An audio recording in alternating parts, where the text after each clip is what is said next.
Our charity this week is the Foundation for Music and the Arts, very much tied in with St Germans Cathedral, Isle of Man. We've been hearing from Marlene Masker and also Ian Thompson, who's the chairman of the FMA. Ian, it's not just about fundraising for you though, is it? No, the one of the objectives we had with our concerts is to put the cathedral on the map as a venue for concerts, for the presentation of the arts. And that's very much worked. We are going to have probably in the next 12 months, in this season, double the number of concerts that we had last year. And we find that performers are coming to us now to say they'd love to put a concert on in that space. The reordering of the cathedral, which basically, to people who don't know too much about it, was the pews have gone. There's a lovely white marble look floor now, and it just changes the acoustic of the place. And both for listeners and for performers, it's really fulfilling. And the variety of stuff that we put on, from choral societies to individuals, the Blue Train Big Band, which is a huge outfit, and they're always different, and they're always presenting something that's a bit new or a bit fresh or something you didn't know existed. We found it really enjoyable, and we'd welcome more and more people to come along and see it. Well, that's the thing, because, you know, I'm a huge fan. I love the space. It's fabulous. I've been to any number of different concerts there and performances as well. Everything from fabulous trad music to choral music to Pigs on the Wing, Under the Moon. And that's the thing, Marlene, as well, with having the Moon and Mars as well in there over the past couple of years too. That has also provided some extraordinary experiences for people, hasn't it? Well, I think that was actually organised by the cathedral itself, but we are obviously all part of it. I think it's brought people through the cathedral doors that have never been in there before, and maybe broken down some barriers in that way.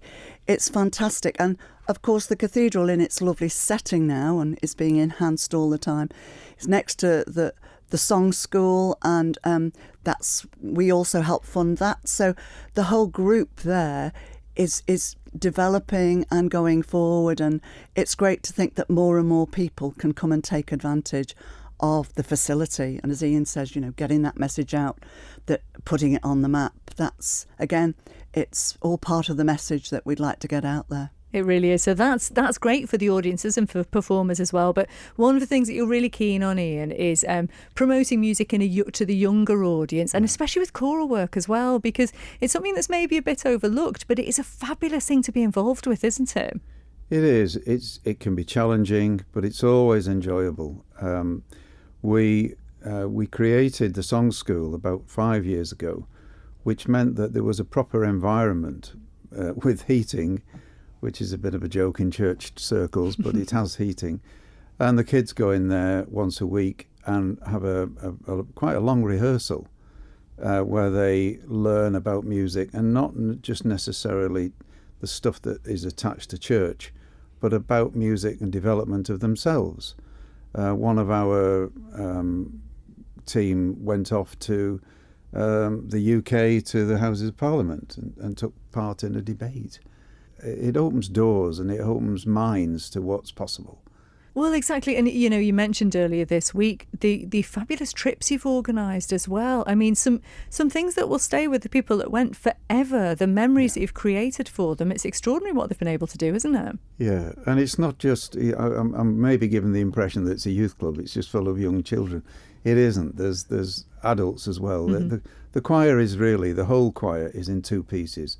The choristers, and then what's called the schola, which are the kind of the adult choirs. And in fact, they're going to, the week after Easter, to Blackburn Cathedral to sing in a short season. So it's opportunities for all ages. And it also promotes our fabulous talent on the Isle of Man, doesn't it, Marlene? The word gets out there, and these young people, they grow in confidence. It's delightful to see that. And as you say, the feedback we get after these trips is amazing, and it's lovely to see these young people mature, both musically and, you know, personally. And it just brought it to mind when the cathedral was undergoing the reordering. We didn't have a space to sing in, really. The director of music, Peter Littman, organised a safari.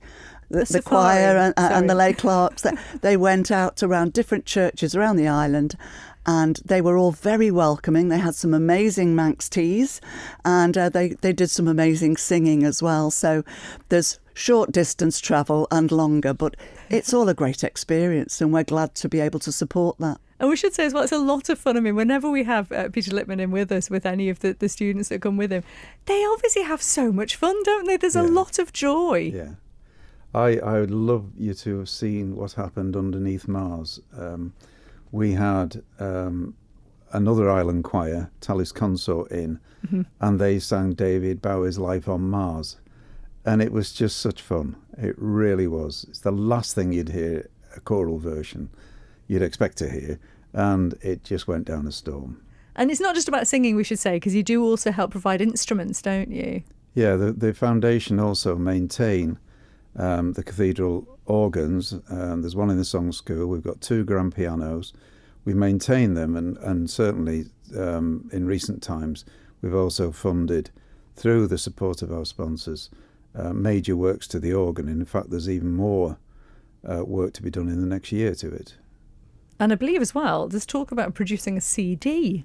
Yes, last Wednesday evening we recorded our first CD, which was an experience. I mean, we have recorded before. We did, you may know, for Easter weekend, we did the music for Easter Day, and in fact the BBC are still cutting up that and adding it into various services, bits of part of their religious programmes.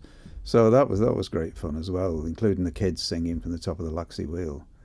You know, it's something that they will never experience again. This is wonderful. This is for the BBC, you say? Yeah, Radio 4, yeah. Incredible, isn't it? It was amazing. These opportunities that are presented, just wonderful. And Ian, what sort of things are you looking to fund this year in 2026? Well, apart from the organ works I've mentioned, there's a need really through ongoing awareness of safeguarding and convenience, and that is that we need to build a new toilet block, would you believe, so that as the choir's got to the size it is, that it's appropriate, and it's going to be quite a challenge. Well, obviously, you know, part of the reason why you're here is to, as you said, sort of get the word out about what you do and encourage people to, well, I suppose to support and to get involved. You want to encourage people, don't you, Marlene? So what would you say to someone who's maybe listening and thinking, this sounds quite interesting? What could they maybe do to help you all? Well, as I said, they could become a friend. That's easy. And at concerts, we've started putting a slip of paper on each seat, because you need that permission to contact somebody. So that's working quite well. We've had some new friends that way. We are 6 trustees at the moment. I think if I remember rightly, we can be a maximum of 10.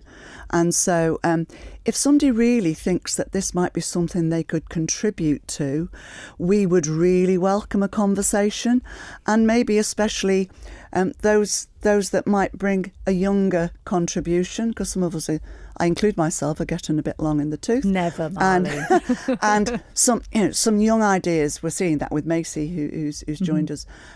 So that really is a great way to support us, and also, you know, come and enjoy the concerts as well.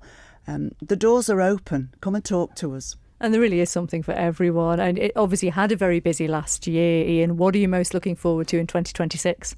Well, so we have our tours. We are going to start on a major project on the organ. So more challenges, but hopefully underneath it all, some real sense of achievement and fun.